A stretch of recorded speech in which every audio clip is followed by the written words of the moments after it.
Finding a phone in a car isn't that unusual anymore, except when it leaves the car for greener pastures, the high seas, or a leisurely lunch. Radio Shack keeps you in constant communication with their affordable, transportable cellular telephone. Hello? Oh, yes, he's right here. It's for you. Yes, I heard about the merger. Buy 100 shares. Hands up from anybody who had a brick. All right, it was simply the shack to those who worshipped at the front door of every store, the only place to purchase those diodes, transformers, and everything that made being an electronic geek fun. But the shack is soon to be no more, a generation wiped out by solid state and the advent of cheap electronics. Wipe away a tear. Welcome in from the Society to Advance Financial Education, focusing on today's news in Bulls, Bears, and Bucks. Steve Beaman joins us. Steve, did you put your hand up when I said put your hand up if you had a brick?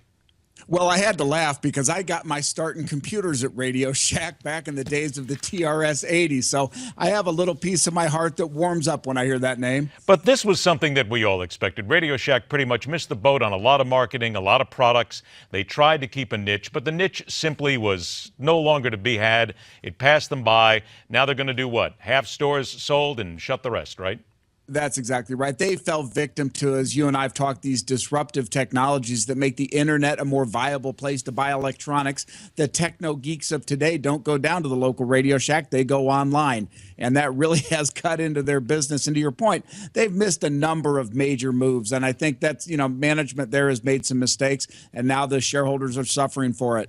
What about Amazon? Because apparently in the deal, they're going to sell half the stores to Amazon and the rest they would just go ahead and shutter. This is interesting because this does not lead now to the brick and mortar concept for Amazon, which completely goes against how they were originally founded. I got a kick out of that. Sometimes what goes around comes around. And now Amazon's going to try to make this move into bricks and mortars. I don't know if it'll work. Amazon's trying to keep their brand vibrant and alive in the face of global competition. We'll see how they do with it. But I suspect it's going to be a very expensive move by Amazon that won't pay off. There you go. All right. Talk about expensive. UPS is adding a residential surcharge for packages after a disappointing fourth quarter. Steve, they're going to get you one way or another. I swear there's no such thing as free pickup anymore. You're going to get a couple extra bucks if you want to have somebody pick up at your house. Well, and didn't you and I just talk about lower gas prices, yes, we reducing did. Costs? Yep. So you got to wonder what UPS is doing here. I think, again, they live in a world that doesn't have a huge amount of competition. The post office tries, but they're not going to do anything. So UPS is saying, here's a way at the margin we can squeeze a little more money out of these retail deliveries. They did get hit really hard at Christmas, once again, with last-minute shipments. So they missed some Christmas deadlines. But, they're trying to recapture just like the airlines charge you now for a bag. They're trying to nickel and dime it. I think for UPS, they're okay with it. There's really nowhere else to go. But in the long run, it does affect the brand. Speaking of where to go, I don't know why, but something told me a while ago that Google would get involved in the ride-sharing business, seeing as they have their own cars now without drivers that they're testing. Now they're going to go compete with Uber. This is, I don't know why, but this is fraught with all kinds of dangers. There's lawsuits with Uber here, whether or not it really works, even whether it's profitable. Again, Ed, you're hitting these disruptive technologies. Uber launched a competitive thing with taxi cabs, and they've done pretty well around the world, except for a few occasions when somebody gets beat with a baseball bat.